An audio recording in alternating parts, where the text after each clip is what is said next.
नमस्कार, मी प्राजक्ता तांडेल. न्यूज 18 लोकमत विशेषमध्ये आपलं सगळ्यांचं स्वागत. रशियाकडून युक्रेनवर घातक शस्त्रांचा वापर केला जात असल्याचा आरोप केला जातोय.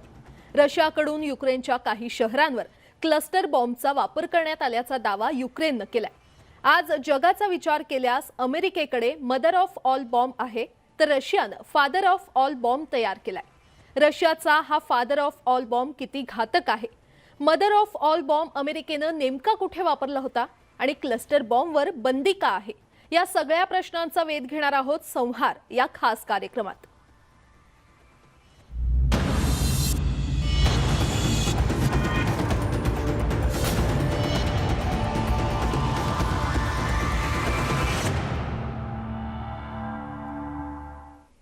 एकीकडे रशिया युक्रेन युद्ध थांबायचं नाव घेत नाहीये, तर दुसरीकडे जगाला घातक अस्त्रांची चिंता सतावू लागली आहे. रशियाचे राष्ट्रपती पुतीन यांनी अण्वस्त्र सज्जतेचा आदेश दिला असून रशियाकडे फादर ऑफ ऑल बॉम्ब असल्यामुळे जगाला घोर लागलाय.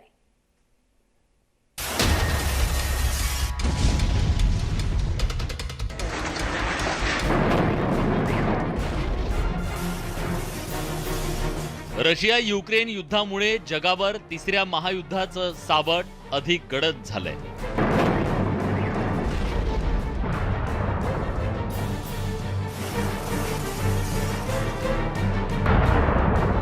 रशियाकडून युक्रेनवर सतत हल्ले केले जात आहेत. जगभरातील देशांनी पुतीन यांच्या या हल्ल्यांचा निषेध केलाय, मात्र पुतीन माघार घ्यायला तयार नाहीयेत.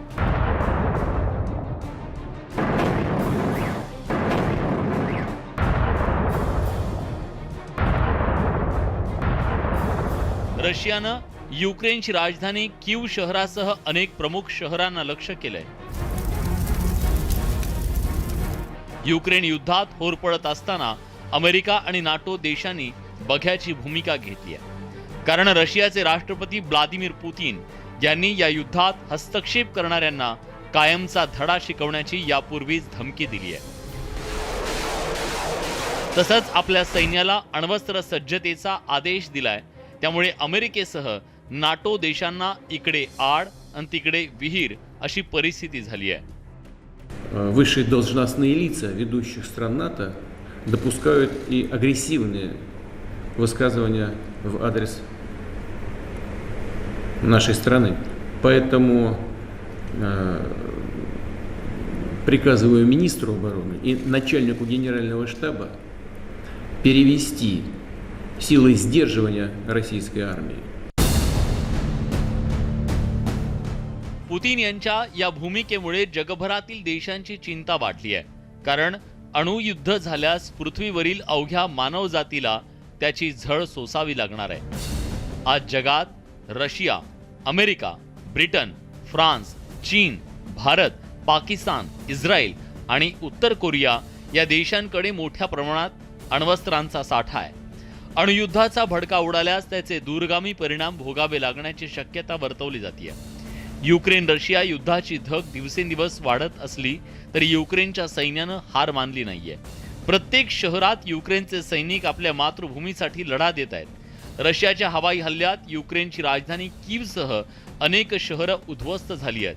पण असं असतानाही युक्रेनच्या सैनिकांनी खिंड लढवल्यानं रशियाला अजूनही लक्ष्य प्राप्त करता आलं नाहीये. युक्रेनच्या लष्करानं चांगलं झुंजवल्यानं रशियाकडून अण्वस्त्ररहित फादर ऑफ ऑल बॉम्ब या अत्यंत घातक शस्त्रांचा वापर केला जाण्याची भीती व्यक्त होतीये.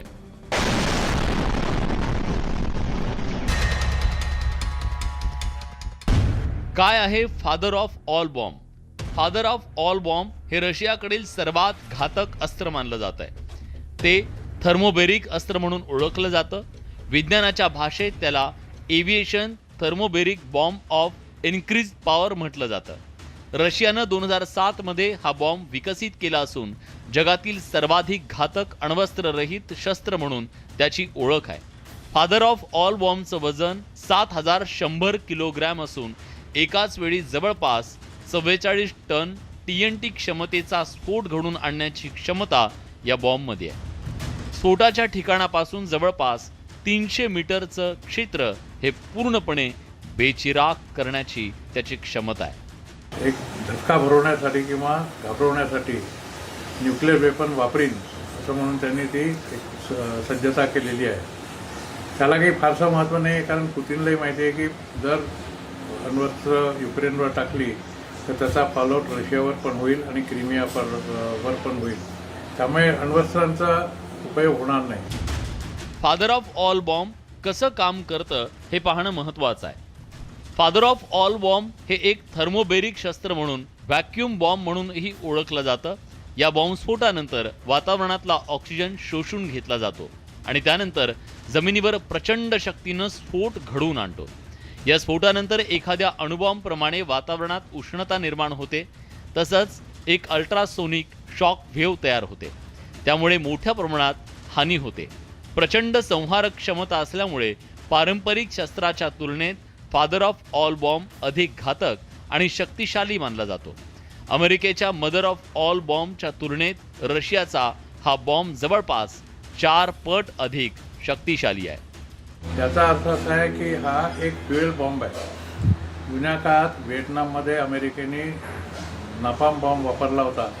त्याच्यामध्ये बॉम्ब टाकल्यानंतर पेट्रोल बाहेर पडायचं त्याचे आणि आग लागायची पूर्ण, ज्याला आगीचा बॉम्ब असं म्हणतात. त्याचप्रमाणे हा बॉम्ब आहे, पण याच्यामध्ये मॉडिफिकेशन हे केलेलं आहे की हा एअरक्राफ्ट पुन्हा वरनं टाकण्यात येतो आणि खाली येऊन फुटतो.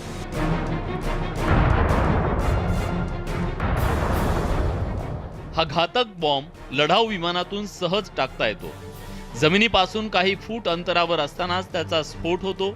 अणुबॉम्ब प्रमाणे नुकसान करण्याची क्षमता या बॉम्बमध्ये आहे. या बॉम्बच्या तडाख्यात येणाऱ्या वस्तू, प्राणी आणि व्यक्ती एका क्षणात भस्मसात होते. एखाद्या शहरावर या बॉम्बचा हल्ला केल्यास ते शहर अवघ्या काही मिनिटात बेचिराख होतं. त्यामुळे युक्रेन रशिया युद्धाच्या चिंतेनं जगाला ग्रासलंय. Bureau report, news 18 Lokmat. दरम्यान रशियाप्रमाणेच अमेरिकेकडे देखील मदर ऑफ ऑल बॉम्ब आहे. अत्यंत घातक आणि प्रचंड संहारक क्षमता या बॉम्बमध्ये आहे. पाहुयात याविषयीचा हा खास रिपोर्ट.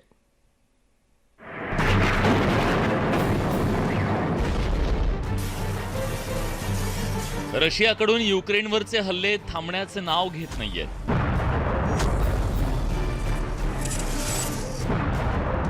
रशियानं केलेल्या हवाई हल्ल्यात युक्रेनचं प्रचंड नुकसान झालंय. रशियाकडून घातक शस्त्रांचा वापर केला जात असल्याचा आरोप युक्रेनकडून करण्यात आला. बंदी असलेल्या क्लस्टर बॉम्बचा रशियाकडून वापर करण्यात आल्याचा दावा युक्रेनकडून करण्यात आला होता. त्याला नाटोनेही दुजोरा दिला. रशियन सैन्याकडून युक्रेनवर क्लस्टर बॉम्बचा मारा केला जात असल्याचा आरोप नाटो अर्थात नॉर्थ अटलांटिक ट्रीटी ऑर्गनायझेशनचे सरचिटणीस जेन्स स्टॉल्टनबर्ग यांनी केलाय. युक्रेन विरोधात रशियाकडून क्लस्टर बॉम्बचा वापर केला जात असल्याचं आढळून आलंय असं स्टॉल्टनबर्ग यांनी म्हटलंय. क्लस्टर बॉम्बचा वापर करून रशियानं आंतरराष्ट्रीय कायद्याचं उल्लंघन केल्याचा दावा स्टॉल्टनबर्ग यांनी ब्रिसेल्समध्ये केला. अँटी टँक बॉम्ब असतील आणि तुम्ही विमानातनं टाकले तर तो बॉम्ब खाली पडतो. काही एका विवेक्षित हाईटवर आल्यानंतर तो फुटतो. त्याच्यामधनं हे 100, 150, 50, 20 ज्याप्रमाणे बॉम्बची क्षमता असेल असे छोटे छोटे बॉम्ब बाहेर पडतात आणि ते बॉम्ब आपल्या टार्गेटवर जातात आणि त्यांच्या ते हीट सिकिंग असल्यामुळे जिथे कुठे हीट निर्माण होते किंवा गरमी निर्माण होते तिथे ते जाऊन धडकतात. जिनिव्हा करारानुसार क्लस्टर बॉम्बच्या वापरावर बंदी घालण्यात आली आहे. मात्र त्यावेळी झालेल्या करारावर रशियानं सही केली नव्हती. आंतरराष्ट्रीय मानवाधिकारांच्या कक्षेत राहून त्याचा वापर करणार असल्याचं रशियानं सांगितलं होतं. मात्र युक्रेन युद्धात रशियानं सर्वसामान्य नागरिकांविरोधात या घातक अस्त्राचा वापर केल्याचा आरोप करण्यात येतोय. अफगाणिस्तानमध्ये खास करून वापरला, कारण सोरापोरा माउंटन्समध्ये जे तालिबानी आतमध्ये गुफांमध्ये जाऊन फसायचे त्यांच्याकरता हा बॉम्ब त्यांनी वापरला होता. व्हिएतनाममध्ये सुद्धा त्यांनी जे टनेल वॉरफेअर झालं तिथे नापाम बॉम्ब वापरला, पण त्या नापाम बॉम्बमध्ये टनेलच्या आतमध्ये जायची क्षमता नव्हती. इथे वायू असल्यामुळे आणि वेपर असल्यामुळे हे तिथल्या टनेल्समध्ये सुद्धा जातात, गुफांमध्ये जातात. क्लस्टर बॉम्बवर का बंदी घालण्यात आली होती? रशियानं बंदी करारावर का सही केली नाही? क्लस्टर बॉम्बचा हल्ला अत्यंत घातक मानला जातो. एका बॉम्बमधून शेकडो लहान लहान बॉम्ब बाहेर पडतात आणि त्यांचा स्फोट होतो. एका क्लस्टर बॉम्बमुळे फुटबॉल मैदाना एवढ्या परिसरात मोठ्या प्रमाणात हानी होते. एकाच वेळी हजारो लोकांना जायबंदी करण्यासाठी या बॉम्बचा वापर केला जातो. विमानाची धावपट्टी, रेल्वे आणि वीज केंद्रांना टार्गेट करण्यासाठी या बॉम्बची निर्मिती करण्यात आली. हा बॉम्ब लढाऊ विमानातून टाकता येतो, तसंच एखाद्या क्षेपणास्त्रातून सुद्धा त्याचा मारा करणं शक्य आहे. टार्गेट पासून काही अंतरावर एका बॉम्बमधून अनेक लहान लहान बॉम्ब बाहेर पडतात आणि त्यानंतर टार्गेट परिसरात हाहाकार उडाल्याचं पाहायला मिळतं. विशेष म्हणजे छोटे बॉम्ब जमिनीत गाडले जातात, त्यामुळे युद्धानंतरही त्यांचा स्फोट होण्याची शक्यता नाकारता येत नाही. युक्रेनच्या खार्किव्हमध्ये रशियानं केलेल्या हवाई हल्ल्यात घरं आणि व्यावसायिक इमारतींचं मोठ्या प्रमाणात नुकसान झालंय. या हल्ल्यासाठी रशियानं क्लस्टर बॉम्बचा वापर केल्याचा आरोप स्थानिकांनी केला. BM-21 ग्रँड या मल्टिपल लॉन्च रॉकेट सिस्टीमचा वापर करून क्लस्टर बॉम्ब डागण्यात आल्याचा दावा करण्यात आलाय. जिनेवा करारानुसार क्लस्टर बॉम्बचं उत्पादन आणि वापरावर बंदी असली तरी अनेक देशांकडून त्याचा चोरी छुपे वापर केल्याचं पाहायला मिळतंय. तसंच अनेक देशांवर त्याच्या वापराचा आरोप झालाय. रशियानं सिरिया विरोधात या बॉम्बचा वापर केला होता. शत्रूच्या सैनिकांचा खात्मा करण्यासाठी या बॉम्बचा युद्धात वापर केला जातो. 2008 मध्ये झालेल्या आंतरराष्ट्रीय करारानुसार क्लस्टर बॉम्बचं उत्पादन, विक्री आणि वापरावर बंदी घालण्यात आली. 3 डिसेंबर 2008 मध्ये या करारावर सही करायला सुरुवात झाली.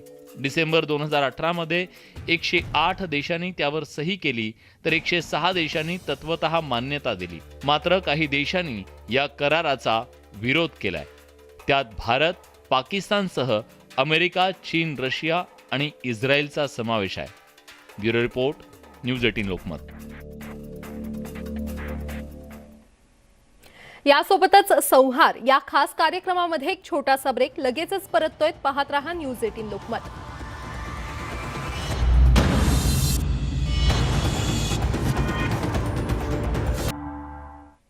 ब्रेक नंतर आपलं पुन्हा एकदा स्वागत. अमेरिका आणि रशिया या दोन्ही देशांकडे प्रचंड संहारक क्षमता असलेले बॉम्ब आहेत. त्यामुळे भविष्यात युद्धाचा भडका उडाल्यास जगभरातील देशांना त्याची झळ बसणार आहे. अमेरिकेनं जपानच्या हिरोशिमा आणि नागासाकी या 2 शहरांवर टाकलेल्या अणुबॉम्ब नंतर काय घडलं हे अवघ्या जगानं पाहिलं होतं. त्यामुळे कोणतंही युद्ध मानवासाठी हे घातकच आहे.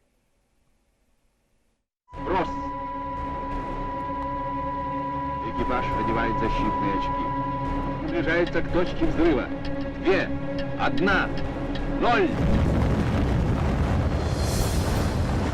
रशियाच्या सैन्य ताफ्यात फादर ऑफ ऑल बॉम्ब आहे, तर अमेरिकेकडे मदर ऑफ ऑल बॉम्ब आहे.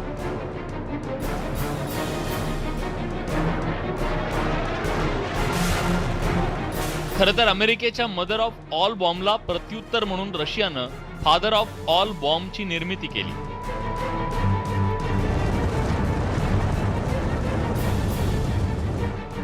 जगातील सर्वाधिक घातक अण्वस्त्ररहित बॉम्ब म्हणून सुद्धा त्याची ओळख आहे. अमेरिकेने 2003 साली फ्लोरिडात पहिल्यांदा याची चाचणी घेतली. GBO-43 या नावानं हा घातक बॉम्ब ओळखला जातो.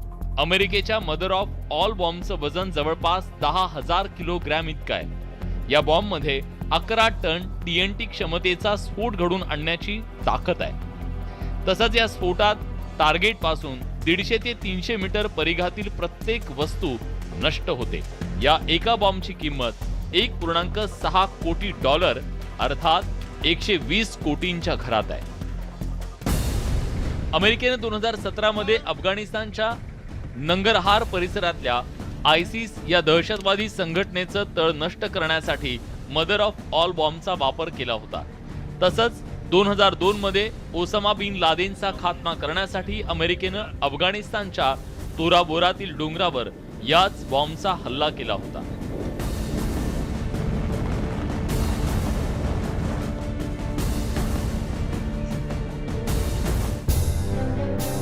कोणत्याही बॉम्बची क्षमता ही TNT द्वारे मोजली जाते.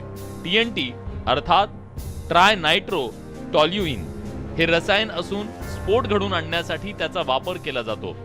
TNT मुळे बॉम्बस्फोटातून तयार होणाऱ्या ऊर्जेचं प्रमाण ठरवता येतं. अण्वस्त्राच्या स्फोटातून निर्माण होणारी ऊर्जा ही पारंपरिक रसायन स्फोटक TNTच्या माध्यमातून मोजली जाते. 1945 मध्ये अमेरिकेनं जपानच्या हिरोशिमावर टाकलेल्या अणुबॉम्बसाठी 64 किलोग्रॅम युरेनियमचा वापर केला होता. त्या स्फोटाची क्षमता 15 किलो टन अर्थात 15,000 किलो TNT इतकी होती. टन TNT एनर्जी हे एक युनिट मानलं जातं. त्या माध्यमातून स्फोटाची क्षमता मोजली जाते. जसं नागासाकी आणि हिरोशिमावर झालं की अमेरिकेने त्याच्यावर बॉम्ब टाकलेत आणि ते संपूर्णपणे डिस्ट्रॉय होऊन गेले. माणसं काय, सामान काय, व्हेकल्स काय, एअरक्राफ्ट काय, बिल्डिंग्स काय, सगळं धडाशायी झालं. 6 ऑगस्ट 1945ला सकाळी 7 वाजता जपानवर अमेरिकेनं अणुबॉम्बचा हल्ला केला. खरं तर जपानच्या दक्षिणेकडून अमेरिकेची लढाऊ विमानं येण्याचे संकेत मिळताच धोक्याचा इशारा देण्यासाठी सायरन वाजवण्यात आला. 8:09 अमेरिकेच्या हवाई दलाच्या B-29 विमानाला हल्ल्याचा आदेश मिळाला. त्यानंतर विमानातून 3.5 मीटर लांब आणि 4 टन वजनाचा अणुबॉम्ब हिरोशिमा शहरावर टाकण्यात आला. त्याला लिटिल बॉय असे नाव देण्यात आलं. हा बॉम्ब अओई पुलावरून 250 मीटर अंतरावर असलेल्या एका रुग्णालयावर पडला. लिटल बॉयची स्फोटक क्षमता 12,500 टन TNT इतकी होती. त्याचा स्फोट झाल्यानंतर तापमानात अचानक 10 लाख सेंटीग्रेडनं वाढ झाली. हिरोशिमा शहरावर मशरूमच्या आकाराचा एक महाकाय आगीचा गोळा तयार झाला. टार्गेटपासून 15 किलोमीटर परिघातील इमारती वगळता सगळं काही भस्मसात झालं. हिरोशिमा शहरातील 2,50,000 लोकसंख्येपैकी 80,000 नागरिकांचा मृत्यू झाला. तर 9 ऑगस्ट 1945ला जपानच्या नागासाकी शहरावर अमेरिकेच्या B-29 लढाऊ विमानातून दुसरा अणुबॉम्ब टाकण्यात आला. त्याला फॅटमॅन हे नाव देण्यात आलं. त्यामध्ये टार्गेटपासून 1 किलोमीटर परिघातील सर्व काही बेचिराख झालं.